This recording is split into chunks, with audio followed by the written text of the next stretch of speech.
നമസ്കാരം. മലയാളി വാർത്തയിലേക്ക് സ്വാഗതം. ചെങ്കടലിൽ ചരക്ക് കപ്പൽ റാഞ്ചാൻ ഹൂതികൾ നടത്തിയ ശ്രമം പരാജയപ്പെടുത്തി US സേന. ഹൂതികളുടെ 3 കപ്പലുകൾ US ആക്രമണത്തിൽ തകർന്നുവെന്ന് സൈന്യം പറഞ്ഞു. ഹെലികോപ്റ്ററിന്റെ സഹായത്തോടു കൂടി ബോട്ടുകൾ കടലിൽ മുക്കുകയായിരുന്നു. 10ഓളം പേരെ പോരാട്ടത്തിൽ നഷ്ടപ്പെട്ടതായി ഹൂതികൾ സ്ഥിരീകരിച്ചു. 4 ചെറു ബോട്ടുകളിലായിട്ടാണ് ഹൂതികൾ എത്തിയത്. ഇതിൽ 3 ബോട്ടുകളാണ് തകർത്തതെന്നും US പറഞ്ഞു. അതേസമയം 4ാമത്തെ കപ്പൽ അവിടെ നിന്ന് രക്ഷപ്പെട്ടുവെന്നും US കമാൻഡ് അറിയിച്ചു. സിംഗപ്പൂർ കൊടി ഉയർത്തിയ മെർസിക്കിന്റെ ചരക്ക് കപ്പലിന് നേരെ 4 ഹൂതി ബോട്ടുകളിൽ എത്തിയവരാണ് ആക്രമണം നടത്തിയത്.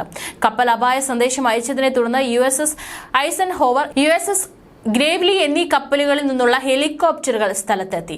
തുടർന്ന് ഹൂതി ബോട്ടുകളിൽ ഉണ്ടായിരുന്നവരെയും US സൈനികരും തമ്മിലുണ്ടായ വെടിവെപ്പിന് ഒടുവിൽ 3 ബോട്ടുകൾ മുങ്ങുകയായിരുന്നു.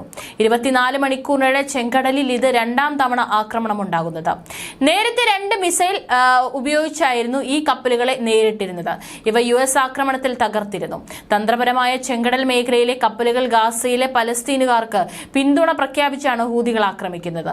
ഹൂതി മേഖലയിൽ നിന്ന് 2 കപ്പൽ വേദ ബാലിസ്റ്റിക് മിസൈലുകളും പ്രയോഗിച്ചു. 2 അമേരിക്കൻ നേവി തകർത്തു. അതേസമയം തുടർച്ചയായ വെടിനിർത്തൽ ആഹ്വാനങ്ങൾക്കിടയിലും ഇസ്രായേലിന് കൂടുതൽ ആയുധങ്ങൾ നൽകാൻ US തീരുമാനം. വിദേശ രാജ്യത്തിന് ആയുധ വിൽപ്പന നടത്തണമെങ്കിൽ അമേരിക്കൻ കോൺഗ്രസിന്റെ അംഗീകാരം ആവശ്യമാണ്. എന്നാൽ അടിയന്തര ആവശ്യം പരിഗണിച്ച് അംഗീകാരത്തിന് കാത്തു നിൽക്കാതെ US ശേഖരത്തിൽ നിന്ന് തന്നെ ആയുധങ്ങൾ നൽകിയിരിക്കുകയാണ് ബൈഡൻ ഭരണകൂടം. മാനുഷിക പരിഗണന മുൻനിർത്തി ഗാസയിൽ വെടിനിർത്തൽ വേണമെന്ന് ബൈഡൻ ആവശ്യപ്പെട്ടിട്ടുണ്ടെങ്കിലും ഇസ്രായേലിന് യഥേഷ്ടം ആയുധങ്ങൾ നൽകുകയാണ് അമേരിക്ക. ഡിസംബർ 9-ന് $10.6 ലക്ഷം വില വരുന്ന 14,000 ടാങ്ക് ഷെല്ലുകൾ നൽകാൻ സ്റ്റേറ്റ് സെക്രട്ടറി ആന്റണി ബ്ലിങ്കൻ അംഗീകാരം നൽകിയിരുന്നു. ഈ ഷെല്ലുകൾ പ്രവർത്തിപ്പിക്കുന്നതിന് വേണ്ട ഫ്യൂസുകൾ, ചാർജറുകൾ ഉൾപ്പെടെയുള്ള അനുബന്ധ ഉപകരണങ്ങളാണ് പുതുതായി നൽകുന്നത്. $14.7 ഇടപാടിലാണിത്. ഇസ്രായേലിന്റെ സുരക്ഷ അമേരിക്കയെ സംബന്ധിച്ച് പ്രധാനമാണെന്നും സ്വയം പ്രതിരോധിക്കാനുള്ള അവരുടെ ശ്രമങ്ങൾക്ക് പിന്തുണ നൽകേണ്ടത് അനിവാര്യമാണെന്നും അമേരിക്കൻ പ്രതിരോധ ഏജൻസി വാർത്താക്കുറിപ്പിൽ അറിയിച്ചു. അതേസമയം ഗാസയിൽ ഇസ്രായേൽ ആക്രമണം ശക്തമായി തുടരുകയാണ്. ശനിയാഴ്ച രാത്രി അഭയാർത്ഥി ക്യാമ്പുകൾക്ക് നേരെ ഇസ്രായേൽ വ്യോമാക്രമണം നടത്തി. ഖാൻ യൂനിസ്, സുസൈറത്ത്, ബുറൈജ് അഭയാർത്ഥി ക്യാമ്പുകൾക്ക് നേരെയാണ് ആക്രമണം നടന്നത്.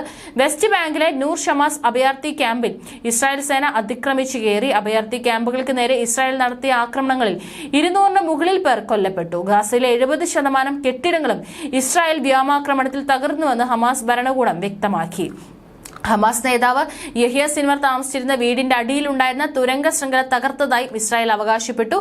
ഗാസയിലേക്ക് സഹായം എത്തിക്കുന്നത് തടസ്സപ്പെടുത്തരുതെന്നും UN രക്ഷാസമിതി കഴിഞ്ഞയാഴ്ച ആവശ്യപ്പെട്ടെങ്കിലും കാര്യമായ സഹായം ഇനിയും എത്തി തുടങ്ങിയിട്ടില്ല. കഴിഞ്ഞ ദിവസത്തെ ആക്രമണത്തോടെ ഗാസയിൽ കൊല്ലപ്പെട്ടവരുടെ എണ്ണം 21,672 ആയി. 56,165 പേർക്കാണ് പരിക്കേറ്റത്.